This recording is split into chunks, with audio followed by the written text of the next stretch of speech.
मीरा श्रीवास्तव का आप सभी को बहुत बहुत नमस्कार। बहुत बहुत आभार आपके कमेंट्स के लिए, आपके लाइक्स के लिए, और जिन्होंने अभी अभी सब्सक्राइब किया उनका भी मैं अपने इस वीडियो में अभिनंदन करती हूँ।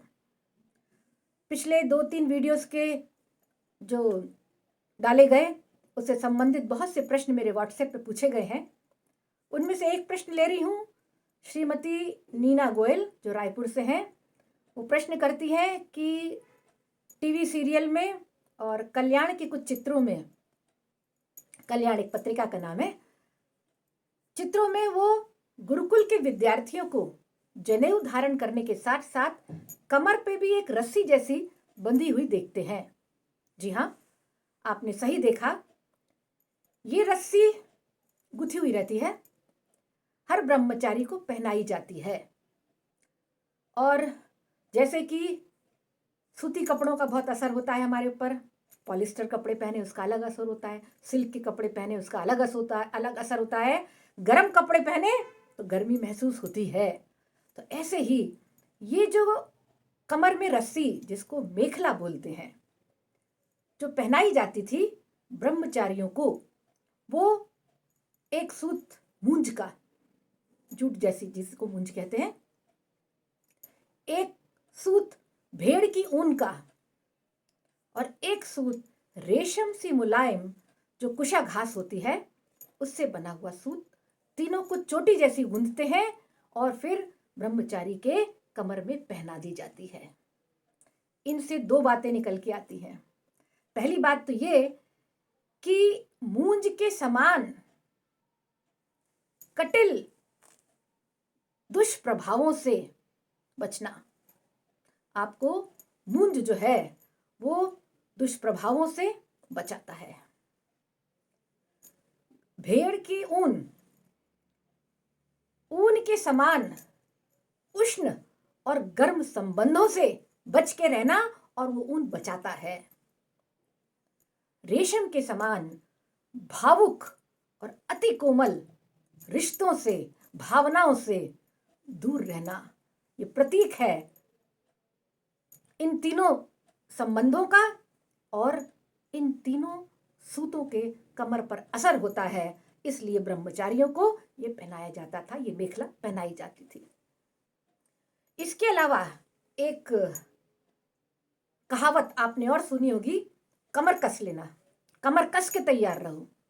यही कमर पर जो बंद हम बांधते हैं, यही जो गुरुकुल में बांधी जाती थी, उसको कस के, यानी पूरी तैयारी से काम करने को कमर कस के काम करना बोलते हैं।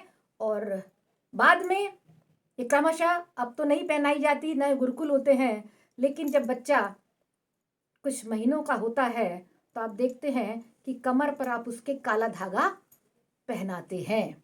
ये उसी का प्रतीक है। अब काला धागा तो नजर से मान लेते हैं, परंतु पहनाया जाना, जो काले रंग का है वो पहनाया जाना यहीं से निकल कर आया। आइए आगे बढ़ते हैं अगले संस्कार पर, और वो है केशांत संस्कार।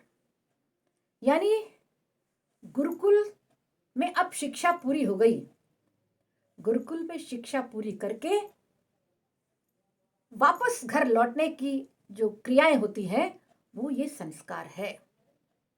केश अंत, केशों का फिर अंत होना, यानी सिर के बालों को फिर आपको साफ करना है, या जिसको हम कहेंगे मुंडन करना है, या जिसे कहेंगे हम केशों का अंत करना है।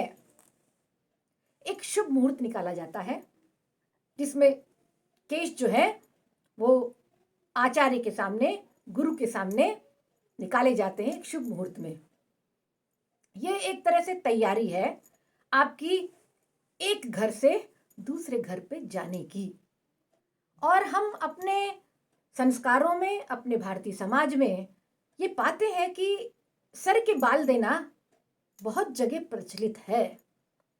अब इसका कोई विशेष कारण कहीं से निकल के आ नहीं रहा। मुंडन का तो मालूम था कि किस प्रकार से उसका वैज्ञानिक महत्व है, पर ये बार बार बाल देना, जाने पर बाल देना, वहां से निकल के आने पर बाल देना, मुझे लगता है हमारे यहाँ जो बाल देने की प्रथा है वो एक तरह से अपने से बड़ों के प्रति श्रद्धा है, आदर है, अपने बालों को समर्पित करना। तो यहाँ गुरु जो है, गुरु के समक्ष उसने जो कुछ उसको शिक्षा दी, उसके प्रति श्रद्धा देने का कार्य, नमन होने का कार्य, आदर पूर्वक उसने जो कुछ किया, एक आदरांजलि है ये, इसलिए केशांत किया जाता है। इसके अलावा हम देखते हैं कि जब कोई बड़े की मृत्यु होती है घर में, तो उसके बराबर वाले, उससे छोटे, घर के सभी लोग बाल दे देते हैं। यहाँ भी बाल देने का प्रचलन है। क्यों? क्योंकि बड़े के प्रति हम श्रद्धा देते हैं, मानते हैं कि हमने बाल दिया तो हमने उसके प्रति अपना आभार प्रकट किया कि उसने जो हमको शिक्षा दीक्षा दी, उसके प्रति ये आदर है। ग्वालियर के पास ऐसे कई गांव हैं जहां गांव में यदि एक बुजुर्ग की मृत्यु होती है या एक बिरादरी की मृत्यु होती है, तो सारा गांव सिर मुड़ाना कहते हैं। इस बाल देने को यहाँ की सामान्य भाषा में सिर मुड़ाना बोलते हैं। पूरा का पूरा गांव सर मुड़वा लेता है, गंजा हो जाता है। क्यों भाई, क्या हुआ? आज दादा की मृत्यु हो गई, आज फलाने काका की मृत्यु हुई। ये सब उस बुजुर्ग के प्रति हमारी आदरांजलि है, आदर देना है, श्रद्धा व्यक्त करना है। अब और भी हम देखते हैं तो तिरुपति जब जाते हैं तब भी वहां पर लंबे लंबे बालों वाली स्त्रियां, वहां पर तो केवल पुरुष वर्ग देता है। जब कोई बड़ों की मृत्यु होती है तो हमारे समाज में पुरुष वर्ग जितना होता है वो बाल देता है, परंतु तिरुपति बालाजी में स्त्री और पुरुष दोनों बाल देते हैं। अपनी श्रद्धा है ये। बड़े बड़े बालों वाली, सुंदर सुंदर बालों वाली अनेक सुंदरियां ऐसी होती हैं जो 1 मिनट में अपने सारे बाल देकर तिरुपति जी को दे आती हैं। यहाँ पर इस श्रद्धा के साथ साथ धन की मांग करना, अपनी मन्नत की पूरी होना, ये सारी बातें प्रचलित है जो लोग मानते हैं और करते हैं। पर केशों का देना एक आदर हम मान सकते हैं। अब ये सारे संस्कार नहीं होते, पर बाल देना आज भी प्रचलित है। हम ये सारे संस्कार क्यों करते थे, ये अनुष्ठान क्यों होते थे, पहले भी मैं बता चुकी हूं।